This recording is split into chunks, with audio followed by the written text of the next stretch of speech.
Chapter 12, A Scale of 1 to 10. Grayson had a vague idea what demerits were, but had no clue how to value them. Did 5 demerits add 5 days onto unsavory status, 5 hours, or 5 months? He had no idea. Perhaps he should take a class in unsavorism. What does one wear to meet with a probation officer, he wondered. Should he dress up or down? As bitter as he was about all of this, he realized that impressing the probation officer couldn't hurt, so he found a clean shirt and slacks, then put on the same tie he'd worn to his appointment at the authority interface back in Fulcrum City, when he thought he still had a life. He flagged down a public car, which again warned him about the consequences of vandalism and abusive language, then left for the local AI office. He was determined to be early and make a positive enough impression to maybe knock a day or two off of his status downgrade. The higher Nashville AI office building was much smaller than the one in Fulcrum City. It was only 4 stories and of red brick instead of gray granite. On the inside, however, it appeared much the same. He was not ushered to a comfortable audience room this time. Instead, it was directed to the Office of Unsavory Affairs, where he was instructed to take a number and wait in a room with dozens of other unsavories who clearly didn't want to be there. Finally, after the better part of an hour, Grayson's number came up and he went to the window, where a low-level Nimbus agent checked his ID and told him things, most of which he already knew. Grayson Tolliver, permanently expelled from the Nimbus Academy and denigrated to unsavory status for a minimum of 4 months, due to an extreme violation of the state separation. That's me, said Grayson. At least now he knew how long his status downgrade would last.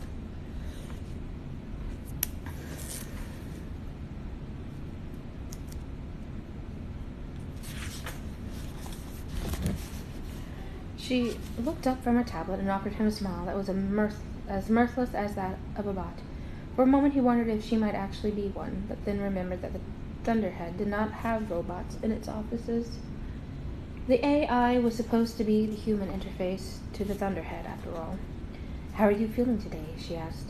Fine, I guess, he said, and smiled back at her. He wondered if his smile looked as insincere as hers. I mean, annoyed at having been woken up so early, but an appointment is an appointment, right?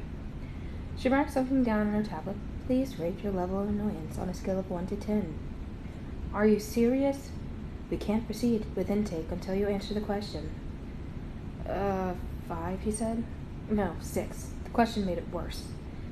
Have you experienced any unfair treatment since being marked unsavory?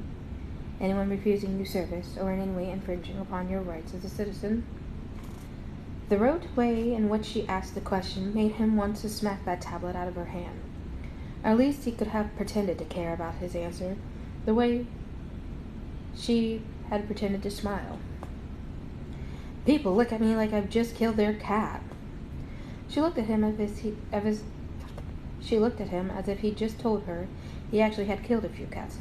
Unfortunately, I can't do anything about the way people look at you. But if your rights are ever infringed upon, it's important that you let your probation officer know.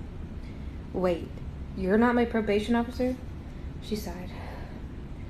I'm your intake officer.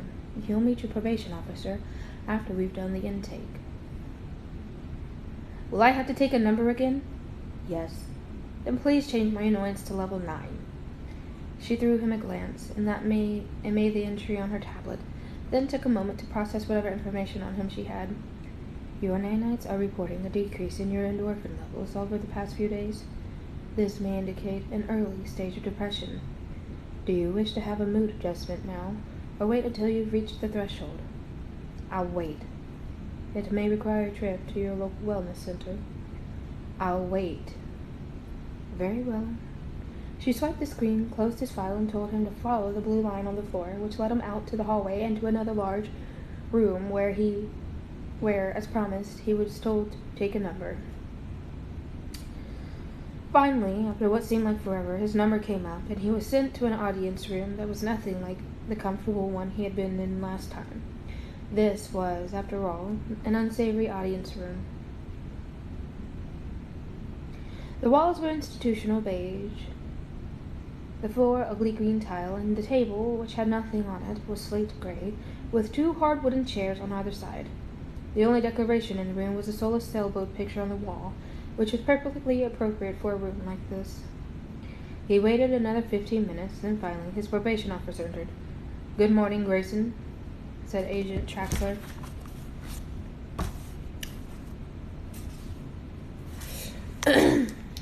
Really?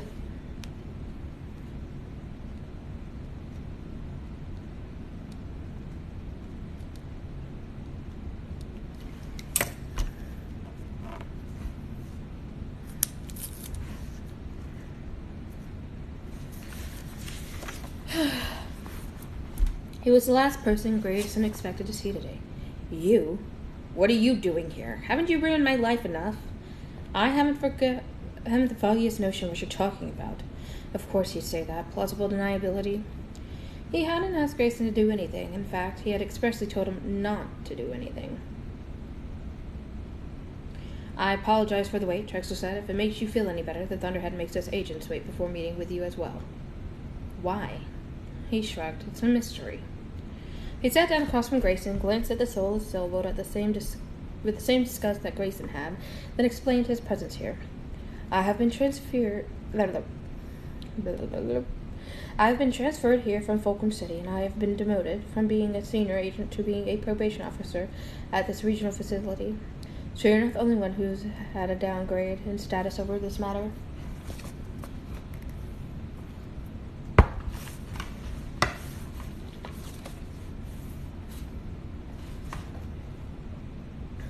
Great.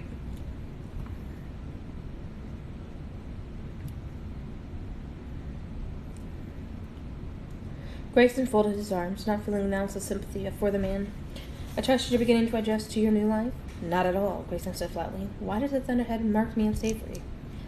"I thought you'd be smart enough to figure that out." "Guess not." Traxler raised his eyebrows and released a slow breath to stress his disappointment at Grayson's lack of insight. "As an unsavory, you are required to attend probationary meetings on a regular basis. These meetings will provide a way for you and me to communicate without raising the suspicion of anyone who might be watching you. Of course, for that to work, I'd have to be transferred here and made your probation officer." Which happened. Ah, so there was a reason why Grayson was denigrated to unsavory. It was part of some larger plan.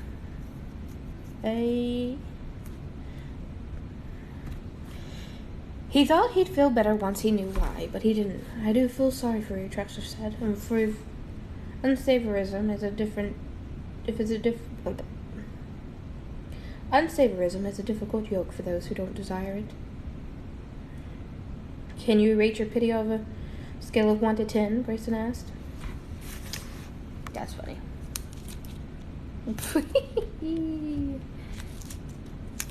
Boy got jokes.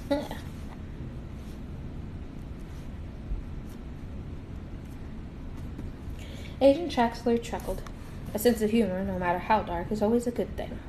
Then he got down to business. "I understand that you've been spending most of your days and nights at home. As your friend and advisor, I might suggest that you begin frequenting places where you can meet other unsavories and perhaps generate new friendships that could ease this time for you." "I don't want to." "Perhaps you do want to," Agent Traxler said gently, almost subversively. "Perhaps you want to fit in so much that you begin to behave like an unsavory and dress like an unsavory. And get yourself some sort of unsavory body modification to show how fully you embrace your new status."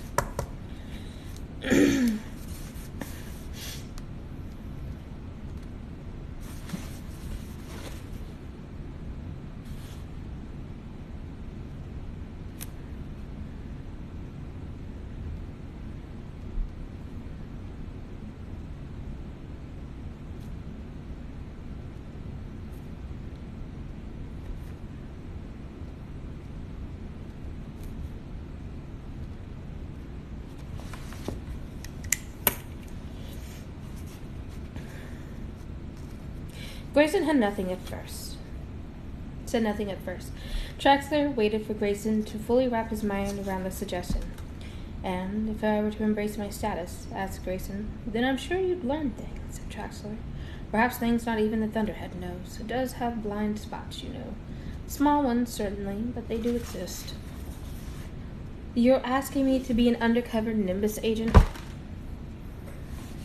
There it is.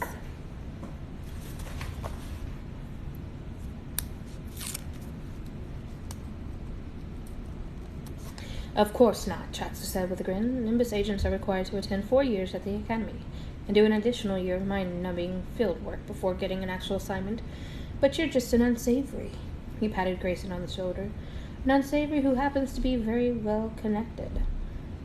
Ooh. Then Traxxas stood.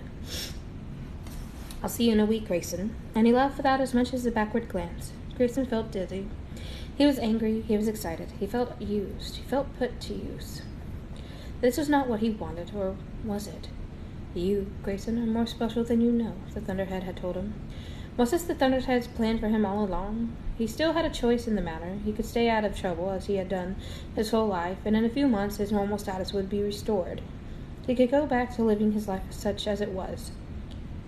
Or he could spiral down this new path.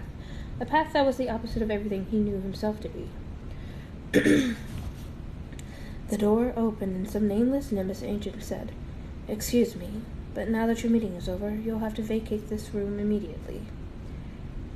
Grayson's instinct told him to apologize and leave, but he knew what path he now needed to take. So he leaned back in his chair, smiled at the agent, and said, "Go screw yourself." The agent gave him a demerit and returned with a security guard to eject him from the room.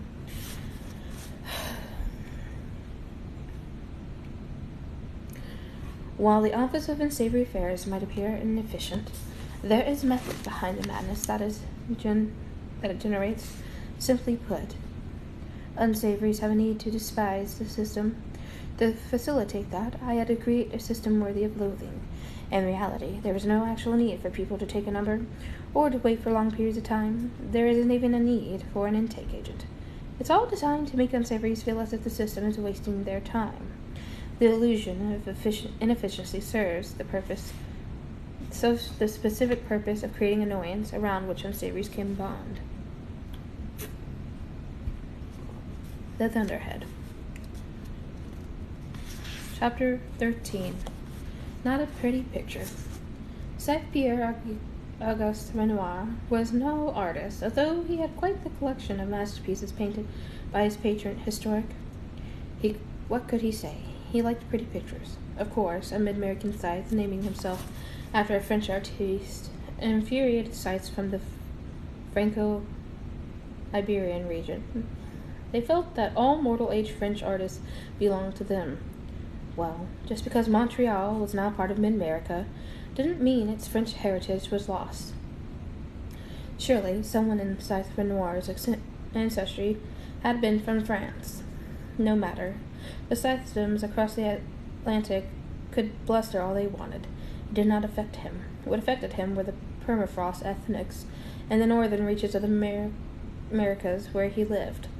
While the rest of the world had blended on the genetic level, to a large degree, the permafrosts were far too protective of their culture to become one with the rest of humankind. Not a crime, of course. People were free to do as they chose, but to Scythe Renoir it was a nuisance and a blemish upon the order of things. And Renoir knew order.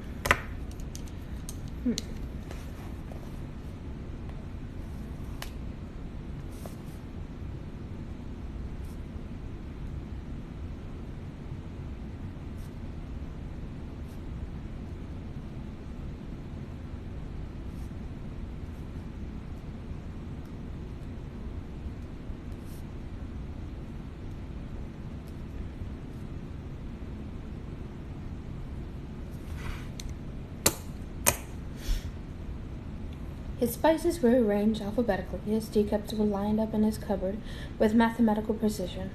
He had his hair trimmed to a measured length every Friday morning.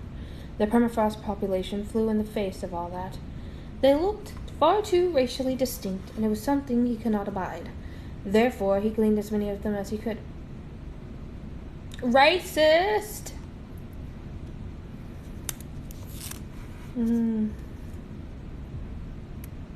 Racist.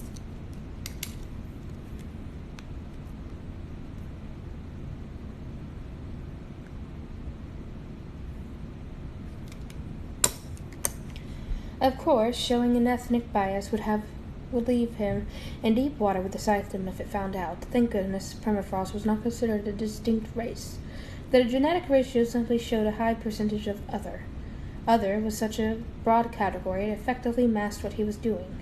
Perhaps not from the Thunderhead, but from the Scythedom, which was all that mattered.